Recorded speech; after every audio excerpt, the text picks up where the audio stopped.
নমস্কাৰ। আমাৰ অসম বাতৰি কাকতত থকা মুখ্য বাতৰি হ'ল এনেধৰণৰ। এপ্ৰিলৰ তৃতীয় সপ্তাহ পৰ্যন্ত দেশত কৰ্মসংস্থাপন হেৰুৱালে 14 কোটি লোকে। অসমৰ প্ৰায় 4 লাখ প্ৰব্ৰজিত শ্ৰমিক আবদ্ধ দেশৰ বিভিন্ন প্ৰান্তত। কৰোনা ৰোগীৰ দেহত ইনজেকশ্যনেৰে বীজাণুনাশক ভৰাই দিয়ক, ৰাষ্ট্ৰপতি ডনাল্ড ট্ৰাম্পৰ আজব পৰামৰ্শ। আমেৰিকাই প্ৰস্তুত কৰা কৰোনাৰ প্ৰথম ঔষধ ব্যৰ্থ। কাগজ কলৰ কৰ্মচাৰীক বকেয়া দৰমহাৰ ধন অতি শীঘ্ৰে প্ৰদানৰ নিৰ্দেশ। ৰাজ্যত আজিৰ পৰা আৰম্ভ 3-দিনীয়া আন্তঃজিলা যাতায়াত। ৰাজ্যৰ কৃষকসকলে 475 কোটি টকা একাউণ্টযোগে প্ৰদান। ৰোগীৰ বাবে পুনৰ মুকলি হ'ল চৰকাৰী চিকিৎসালয়। শীঘ্ৰে বান প্ৰতিৰোধী আঁচনি গ্ৰহণৰ নিৰ্দেশ। লখিমপুৰত জলসম্পদ মন্ত্ৰী কেশৱ মহন্ত। দ্বাদশ শ্ৰেণীৰ ছাত্ৰ-ছাত্ৰীৰ বাবে অনলাইন পাঠদান আৰম্ভ। অসমত এজনো মানুহ সোমাব নোৱাৰে। অসম-বংগ সীমান্তৱৰ্তী শ্ৰীৰামপুৰ চিল। DNLৰ মুখ্য সেনাধ্যক্ষসহ 2 উগ্ৰপন্থী সংঘৰ্ষত নিহত, অস্ত্ৰ উদ্ধাৰ। গুৱাহাটীত 265 জন লোকক গ্ৰেপ্তাৰ, 8672 খন যান-বাহন জব্দ। এম্বুলেন্স ভাড়া কৰি ঘৰলৈ আহিল মুম্বাইত চিকিৎসাধীন যোৰহাটৰ ব্যৱসায়ী। আজিৰে পৰা বৰপেটাৰ পৰা 72 খন বাছেৰে ঘৰলৈ উভতিব 1139 জন লোক। গুৱাহাটীত চেন্নাই এপ'ল' হাস্পতালৰ পৰা অহা কৰ্কট ৰোগীৰ মৃত্যু হোৱাক কেন্দ্ৰ কৰি উত্তেজনা। ঢকুৱাখানা অঞ্চলত ধুমুহাত 1498 ঘৰ বিধ্বস্ত। ৰাজ্যত 2012টা লকডাউন উলংঘাৰ ঘটনা, 2391 জনক গ্ৰেপ্তাৰ, 18581 খন গাড়ী জব্দ।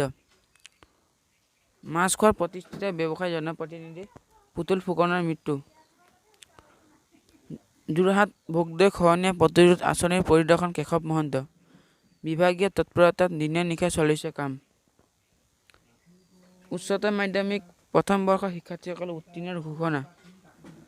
অৰুণাচল প্ৰদেশত চেৰেনাত গৃহ নিৰ্মাণৰ কাম কৰা অসমৰ ঠিকাদাৰক মাৰধৰ। তিনিচুকীয়া জিলাত আবদ্ধ ৰাজ্যৰ অন্যান্য জিলাৰ 2500 লোক। গোলাঘাট জিলাৰ মাধ্যমিক বিদ্যালয়ৰ 46,000 ছাত্ৰ-ছাত্ৰীক একেলগে অনলাইন পাঠদানৰ ব্যৱস্থা। মাজুলীৰ বান পৰিস্থিতিৰ আগতীয়া পৰ্যালোচনা। জলসম্পদ মন্ত্ৰী কেশৱ মহন্তৰ বান পৰিস্থিতিৰে মোকাবিলাৰ বাবে সষ্টম হ'বলৈ জিলা প্ৰশাসনক দিহা। বাৰিষাৰ পূৰ্বে মথাউৰিৰ কাম সম্পূৰ্ণ কৰাৰ নিৰ্দেশ। সাংসদ তপন কুমাৰ গগৈ শিৱসাগৰ উপায়ুক্তৰ বৈঠক। শিৱসাগৰ অসামৰিক চিকিৎসালয় পৰিদৰ্শন। কৰোনা ভাইৰাছত 1 লাখৰো অধিক লোক আক্ৰান্ত হোৱা সপ্তমখন দেশ হ'ল তুৰস্ক। অন্ধ্ৰপ্ৰদেশত মৃত্যু হোৱা লোকৰ সংখ্যা 29লৈ বৃদ্ধি।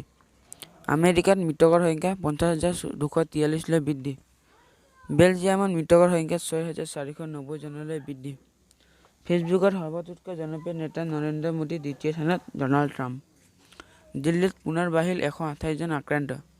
মুঠ আক্ৰান্তৰ সংখ্যা 2,374লৈ বৃদ্ধি। বিত্তমন্ত্ৰী সাহায্য প্ৰদানৰ আহ্বান। মাজুলীত অসাৰ।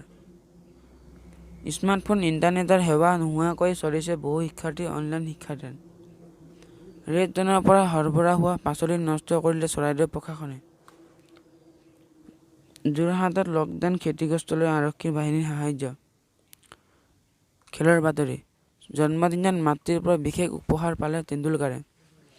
IPLৰ বাবে আমি এছিয়া কাপৰ সূচী সলনি নকৰোঁ, PCB। ক্ৰিকেট বলত থ্ৰু ব্যৱহাৰত নিষেধাজ্ঞা আৰোপ কৰা হ'ব পাৰে। FIH হকীৰ প্ৰ' লীগ ছিজন বৃদ্ধি হ'লে 2021 চনৰ জুন পৰ্যন্ত। অসম চাইক্লিং সন্থা, অসম ফুটবল সংস্থাৰে লক্ষ্য কৰোৱা বাৰ্তালাপ। ফুটবল খেল এখনৰ বাবে লিভাৰপুলত বিয়পি পৰিল কৰোনা ভাইৰাছ, তদন্তৰ দাবী। ফ্ৰান্স চীনৰ গৱেষণা সঞ্চালকৰ তথ্য। নিকটিনে কৰোনা প্ৰতিৰোধ কৰে।